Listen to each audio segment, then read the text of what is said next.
આજે તો મારા પપ્પાએ મને અધવચ્ચે રોડ ઉપર ઉતારી દીધી.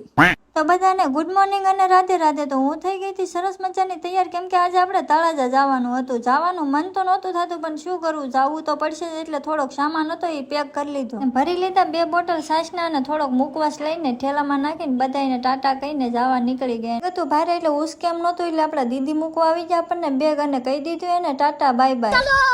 પપ્પા મને બસ સ્ટેન્ડે મૂકવા જ આવતા થતા રસ્તામાં બન્યું એવું કે હું પર્સ ભૂલી ગઈ, એટલે પપ્પાએ મને રોડે ઉતારી દીધી કે તું આટલી વાર અહીંયા ઊભી રહે ને તો હું પર્સ લઈને વહી આવું. મારા તો ભાગ જ ફૂટલા છે ને પર્સ આવી ગયું એટલે ફટાફટ પપ્પા મને મૂકી જાય બસ સ્ટેન્ડે. બસ સ્ટેન્ડે થોડીક વાર બસની રાહ જોઈ અને બસ આવી ગઈ એટલે બેસીને હું નીકળી ગઈ તળાજા જવામાં. પોગી ગઈ મારી રૂમે અને માઇન આ બેગ પુકાડ્યું. એટલું વજન વાળું હતું ને તો હાવ પૂરું થઈ ગયું. એટલે આવીને તો પેલા ફ્રેશ થઈને હવે લાગે છે કે થોડીક વાર આરામ કરવો પડશે. પછી થોડીક વાર આરામ કરી, પણ આમથી તેમ ઊંઘ નહોતી આવતી, એટલે દીદી લાવી હતી પાણીપુરી, એટલે સરસ મજાની પાણીપુરી ખાઈ લીધી.